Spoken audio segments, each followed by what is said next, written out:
the accusation. This grotesque level of inequality is immoral, it is bad economics, it is unsustainable. This type of rigged economy is not what America is supposed to be about. This has got to change. Now, it should be noted that Mr. Sanders is a socialist who does not believe in capitalism. He essentially wants the federal government to regulate the private sector, providing money and assistance to those who are not competitive. And that is the play here, to convince Americans that market competition is bad, unfair, it's a rigged deal. Sadly, that message is gaining currency, pardon the pun. A new CBS News poll asked, can anyone get ahead in today's economy? Just 35% of those polled believe anyone can prosper. 61% say that just a few people at the top can advance. Question 2, do you feel the distribution of money and wealth in this country is fair? Just 27% say it's fair. 66% believe it should be more evenly distributed. And finally, do you favor raising the minimum wage from $7.25 an hour to $10.10 an hour? 71% favor, 26% oppose. For the record, Talking Points favors an increased minimum wage. What the poll demonstrates is that Americans are largely buying into the dangerous vision that the government in Washington should control the flow of money in our economy, that the Fed should decide who gets what, not private enterprise.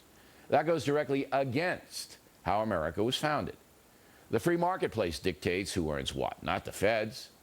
However, many Americans are frustrated, believing they have no chance to improve their earnings because, as Senator Sanders alleges, the system is rigged. So here's the truth. The capitalistic system in the USA is tough, but it's not rigged. We're living in a changing world where you must have a skill in order to make money. And you must understand that technology, not labor, is now driving the economy. No longer can you get a union job on an assembly line and prosper. Many of those jobs have gone overseas, and there's nothing the feds can do about that.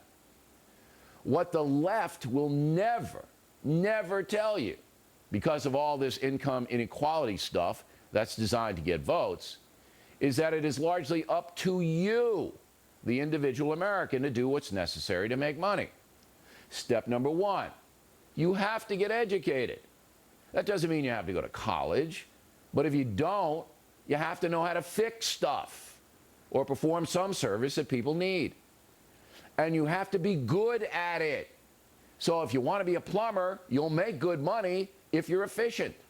If you want to be in construction, again, you'll make money, but you got to know what you're doing. The problem is many American public school students believe they can slack off in school and then somehow show up in the workplace and make big money. Pipe dream. Again, you must have a skill and you must have some kind of education. Just go out to the mall this weekend. Sit in a chair. Watch how people behave. Millions of Americans cannot even speak proper English. Their concentration spans are so short, they can't read a book or even a magazine article. They speak in crude ways. Sometimes they can't even understand simple directions. How many of us have called a takeout place and had to repeat the order 5 times? American students in public schools are not being held to account, generally speaking. The smart kids prosper, the lazy kids are passed just to get them the hell out of the school. So what's going to happen to those lazy kids? Well, many of them are going to be poor. They are going to be victims of income inequality. If you look at the demographics, Asian Americans are generally prospering in the USA because they understand what I'm telling you right now. Their children are dominating in schools. They are being admitted to the finest colleges and universities in numbers way out of proportion to their population. Why? Because many Asian parents impose strict discipline on their kids and present them with a clear roadmap for success. Senator Sanders knows that, but he'll never admit individual achievement is the only way to economic success in America. Because if he did admit it, he couldn't be a socialist. The entire income inequality play is a giant ruse designed to get votes for the Democratic Party. Hillary Clinton knows talking point speaks the truth, but she needs the bogus issue to get elected. She's selling a myth to gullible voters, people who are frustrated about their own lack of success. But the great thing about America is no matter how old you are, you can acquire the skills to make money. In just a few moments, we're going to talk with a former pro football star who just graduated from college at the age of 74. The ability to compete in the marketplace is up to you. But dishonest politicians will never say that. Instead, they play a cynical and dishonest game, and according to the CBS poll, millions of Americans are now buying it. And finally, a personal story. I grew up in Levittown on Long Island. There were literally hundreds of kids in that neighborhood all over the place, all of the same economic circumstance. Not much money. All of us had a decision to make after high school. Do we go to college or do we get a job? Those who chose college are generally making a good living right now. Those who chose a blue-collar life have done fine as well. Police officers, car salesmen, house painters. Many of my blue-collar friends have great lives.